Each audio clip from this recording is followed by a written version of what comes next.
আজকের এই দিনটার জন্য হয়তোবা সবাই মেয়ে হলে সবচেয়ে বেশি কষ্ট পায়। হ্যালো সবাইকে, কেমন আছেন সবাই? আশা করছি সবাই খুব ভালো আছেন, আমিও ভালো আছি। আমি এই কথাটা কেন বললাম জানেন? আমার যখন প্রথম মেয়ে হয় আমি অনেক বেশি খুশি হই, কিন্তু আমার যখন দ্বিতীয়টা মেয়ে হয় তখন আমার একটু কষ্ট হয়। সেই জন্য না যে আমাকে মেয়ে খাওয়াতে পারবে না, কিন্তু ছেলে আমাকে খাওয়াবে, ছেলে আমাকে দেখবে, সেজন্য আমি একদমই কষ্ট পাই নাই। কারণ ছেলেও খাওয়াবে না, মেয়েও খাওয়াবে না।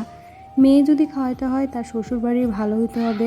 প্রত্যেকটা মেয়ে যে নিজের ইচ্ছা মতো বাবার বাড়িতে করতে পারে সেটাও কোনো কথা না।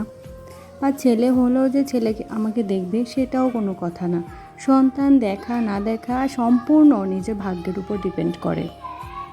আমার এই ভেবে খারাপ লাগতো, হয়তো একটা দিন আমার এই যে ভরা সংসার, ছোট্ট ছোট্ট করে মেয়েকে বড় করলাম, এক সময় মেয়েটা অন্যের ঘরে চলে যাবে, আমি একদম শূন্য হয়ে যাব।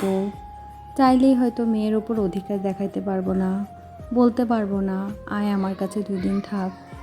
আমি যদি অধিকার দেখাই তখন বলা হবে যে মার কারণে মেয়ে সংসার নষ্ট হয়। আমার মেয়ে যেই বাড়িতে বিয়ে হবে তাদের পারমিশনে একদিন আমার মেয়েকে আমার বাসায় আসতে হবে। একদিন আমাকে আমার মেয়েকে পর করে দিতে হবে, আমাকে বলতে হবে এটা তোমার নিজের ঘর না, এটা তোমার বাবার বাড়ি, ওই শ্বশুর বাড়ি হচ্ছে তোমার আপন। আমি চাইলেই অধিকার ফলাতে পারবো না। এই যে দুঃখটা আমার যে কতটা কষ্ট হয় আমি বলে বোঝাতে পারবো না।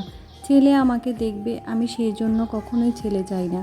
আমার মনে হয় ছেলে হলে তো তাও ঘরের মধ্যে থাকবে, একটু আলোকিত করে রাখবে, কিন্তু মেয়েটা তো আমাকে আস্তে আস্তে পর করে চলে যাবে। এটা যে কতটা বেদনাদায়ক একটা মা আর একটা বাবাই জানে। আজকে এক আজকে 10 দিন 12 দিন আমার বড় মেয়ে আমার কাছে নাই। আমার কতটা খারাপ লাগে আমি বলে বোঝাতে পারবো না। আমার এখন আস্তে আস্তে ফিল হয় একদিন সত্যিই আমার মেয়ে অন্যের ঘরে চলে যাবে। এখন হয়তো আমি আমার মেয়ে 2 দিন বেড়াই আমার কাছে আবার চলে আসবে, কিন্তু একটা সময় আমার মেয়ে অন্যের ঘরে চলে যাবে। তার ভাগ্যটা কেমন হবে, সে কতটুকু সুখী হবে, কতটুকু কী হবে আমি নিজেও বলতে পারি না। আমার মনে হয় মেয়েরা খুব তাড়াতাড়ি বড় হয়ে যায়, আর বড় হইলেই মেয়েদেরকে আর ঘরে রাখা যায় না, বিয়ে দিতেই হবে। এই জিনিসগুলা ভাবাটা আমার কাছে খুব কষ্ট লাগে। এখন যখন আমি ভাবি আর কয়েকদিন পর চলে যাবে আমার মেয়েটা অন্যের বাড়িতে, এগুলা কি শুধু আমার মনের কথা, না সবারই সেটা মনে হয়? মেয়ে বললেই অন্যের ঘরে চলে যাবে, সবচেয়ে বেশি তার জন্যই কষ্ট হয় মেয়ে হলে। সবাই জানাবেন। আজ এই পর্যন্ত, সবাই ভালো থাকবেন।